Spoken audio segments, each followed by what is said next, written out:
kanina? Magkano yung pamasahe mo kanina nang binigay sa akin? 100, di ba? Huwag mo na bayaran. Ito po.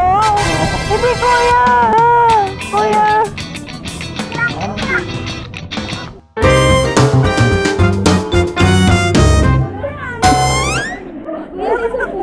Meron mo.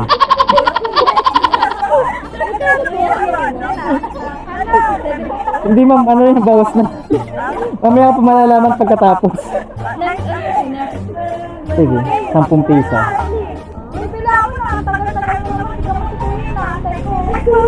Sige lang ma'am.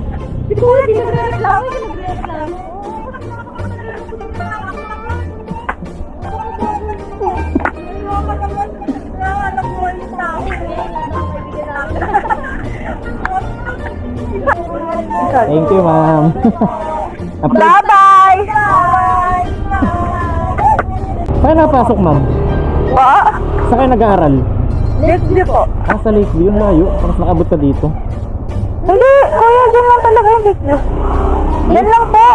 Lakeview. Integrated school. Ah, okay. Akala ko yung Lakewood pala yung sinasabi ko. Ako kuya, taga-Kupang pa ako eh. Layo nga. Ako yung malayo kuya, sila yung malapit, yan lang sila eh. Tapos dito ka pa napasok Kupang. Layo din ha. Wow. Ba't hindi ka nag-aral na sa Kupang ma'am? Ba't dito pa? Kupang? Oo. Nalo kuya doon? At taga-alabang ka rin ba kuya? Hindi, taga Muntinlupa talaga ako ma'am. Dito lang ako sa kabila nito, subdivision na ito. Yung mga yon, kaibigan mo or classmate lang? Classmate, last kaibigan na lagi kong kasama. Kukulit eh, no? Kuya. Ano ka na ma'am? Anong grade ka na? 10. Next year, 11 ka na, no? Senior high na. Opo. Tatapos na rin.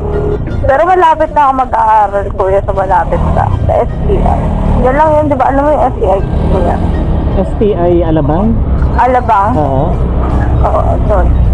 Eh di pag pumapasok ka ma'am, lagi kang commute.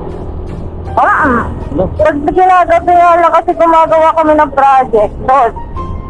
Kailangan ko na mag-move this pa uwi. Kasi ang hirap doon kasi pag nag-commute eh. Oo ma'am. Layo pa bahay mo. Saka delikado rin minsan. Hindi pala minsan, madalas. Lalo na pag medyo ginagabi. Oo nga. Pag nag-senior high ka, nakukunin mo ma'am. Academic. Tapos pag college, mag-ano ka? Hindi pa, I'm sure pa kuya. Bakit? Hindi pa, medyo marami pang options para pagpilian eh. Hindi ka pa na undecided pa. Undecided pa talaga. Pero anong napupusuan mo sana?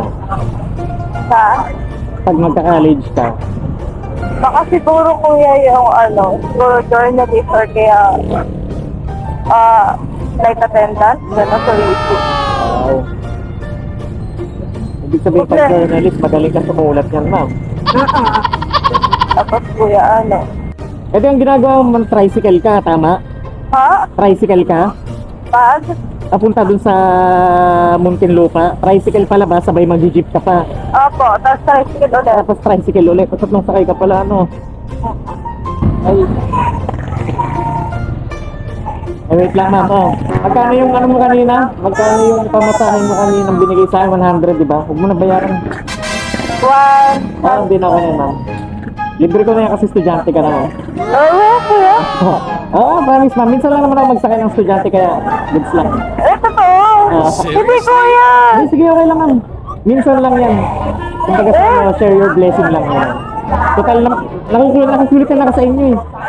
Mag-aral naman kayo mabuti. Kuya!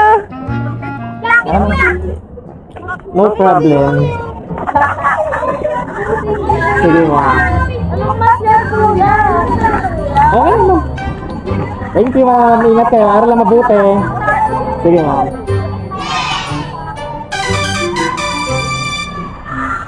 So minsan lang naman tayo maglibre ng sakay guys. Bigyan na natin. Minsan lang naman tayo magsakay ng estudyante. Magkano lang naman yun? 100.